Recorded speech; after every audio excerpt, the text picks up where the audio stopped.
Je n'aurais jamais imaginé qu'un événement aussi terrifiant puisse m'arriver. Je suis une personne ordinaire, avec une vie assez banale, où tout ce qui sort de l'ordinaire est vraiment exceptionnel. C'est pourquoi je n'avais jamais eu de problème à regarder ou écouter ces histoires d'horreur sur YouTube. Je continue à les regarder souvent, mais après ma propre expérience, ces histoires me font peur d'une toute nouvelle manière. C'était tard, dans la nuit, je dirais vers 4 heures du matin, mais je n'en suis pas vraiment sûr.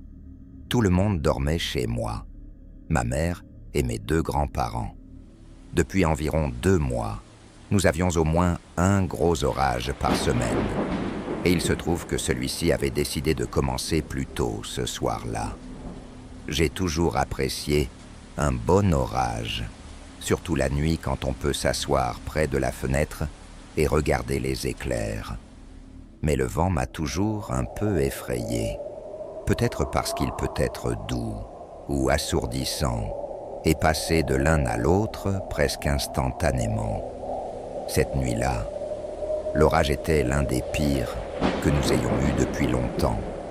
On aurait dit que des cailloux frappaient ma fenêtre toute la nuit, mais j'aimais l'écouter, tout en naviguant sur Reddit comme d'habitude.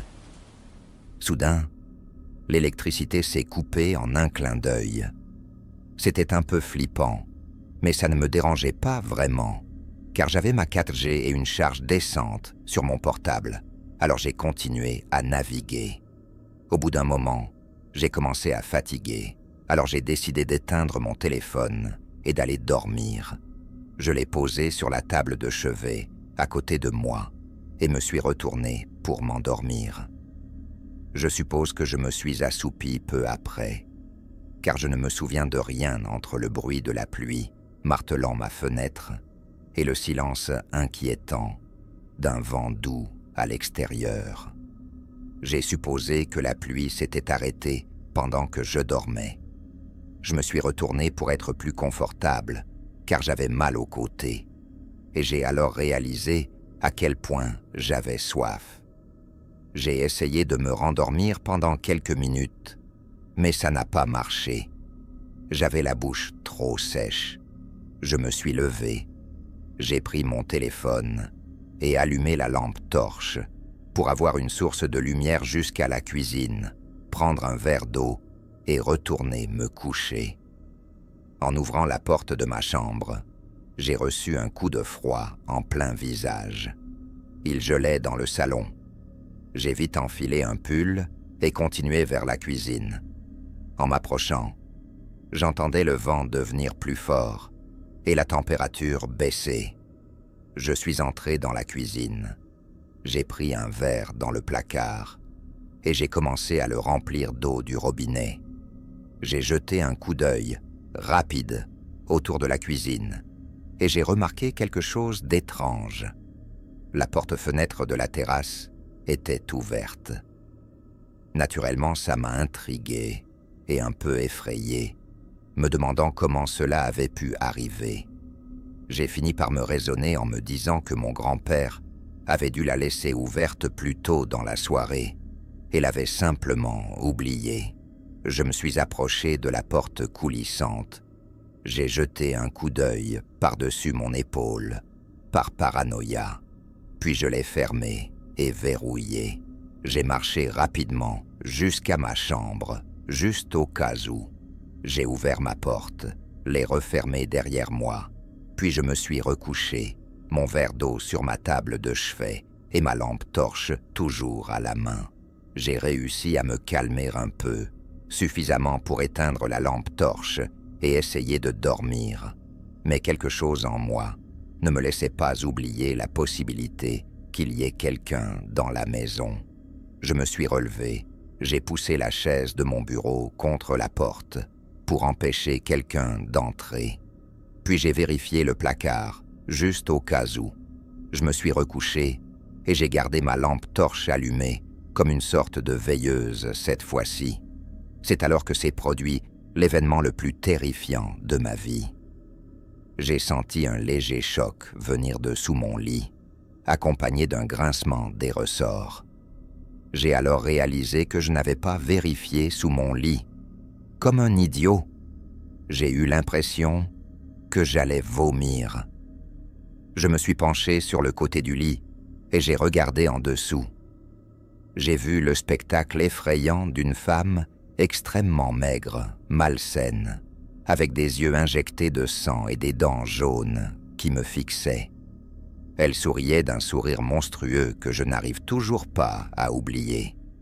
Elle m'a fixé pendant au moins 3 secondes, le temps que je réalise ce que je voyais avant de, je vous jure, ricaner comme une sorcière. À ce moment-là, tout mon cerveau hurlait « Non !»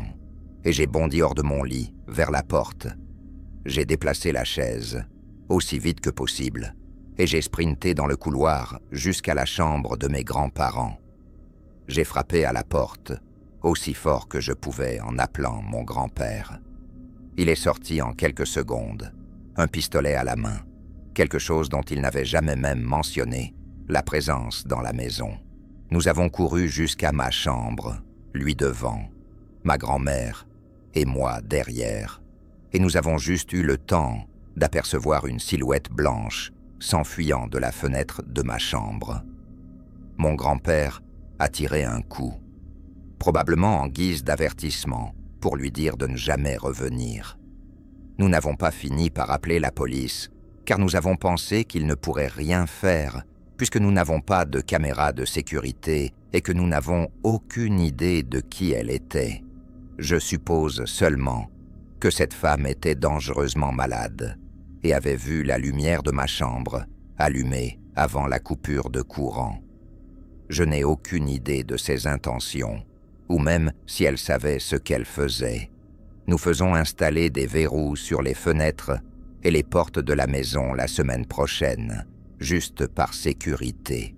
Tout ce que je peux dire, c'est que même si vous vivez dans un quartier sûr ou une communauté de confiance, de mauvaises choses peuvent toujours arriver.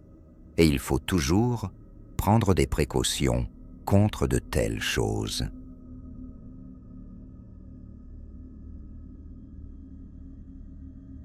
C'était en août.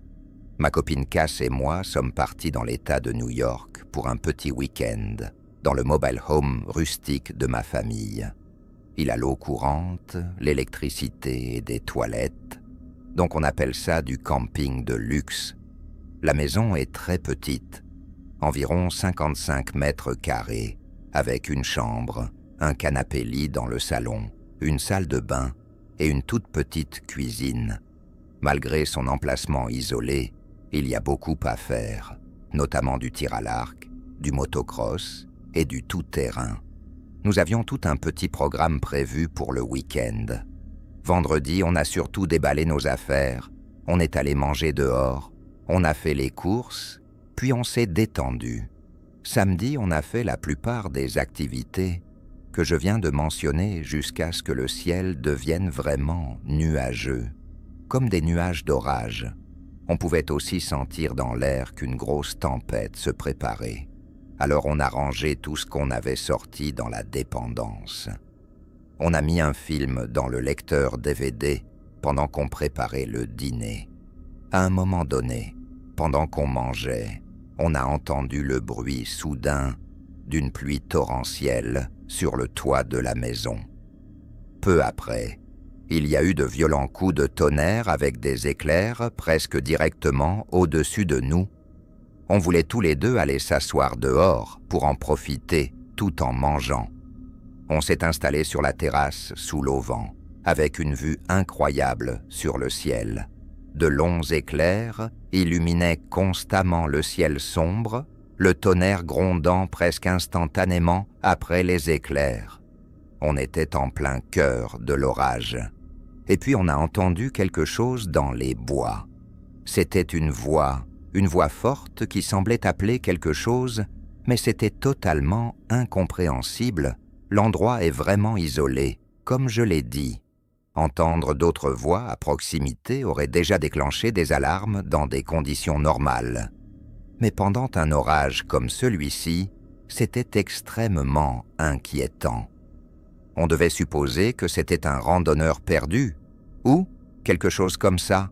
Je me suis approché du bord de la terrasse, me mouillant un peu car la pluie soufflait sous le bord de l'auvent. Avec les coups de tonnerre et les éclairs constants, il y avait des moments de lumière dans les environs qui me permettaient de voir juste assez loin, jusqu'à la lisière des bois. Il y avait une personne là-bas, claire comme le jour. Je l'ai dit à Cass, et elle a immédiatement flippé, pensant que je plaisantais et me disant d'arrêter. J'ai envisagé d'appeler pour demander s'ils avaient besoin d'aide, mais j'ai décidé de ne pas le faire, parce que j'avais un peu peur. Ce week-end était mon idée, et j'avais un peu traîné Cass jusqu'ici. Je ne voulais pas gâcher l'expérience en l'effrayant. Je suis retourné vers elle, et j'ai dit que je pensais que c'était un randonneur. Elle a demandé si on devait proposer de l'aide, et j'ai répondu que non, sauf s'il venait frapper à la porte. Je lui ai dit qu'on devrait rentrer, et je l'ai poussé à l'intérieur. Je suis retourné au bord de la terrasse, juste par curiosité. Je me suis encore plus mouillé en regardant autour de moi, jusqu'à ce que je repère quelque chose. On aurait dit une personne à nouveau, beaucoup plus proche de la terrasse. Vraiment beaucoup plus proche, à seulement environ 6 mètres maintenant. J'ai continué à regarder jusqu'à ce qu'un éclair rapide révèle brièvement un homme debout là, confirmant mes soupçons. Il portait des couleurs vives, presque blanches. Il se tenait juste immobile. C'était la partie la plus effrayante. Il ne s'approchait même pas de la terrasse, ni rien. Je suis rentré et j'ai rapidement verrouillé la porte. Cassidy a vu l'inquiétude sur mon visage.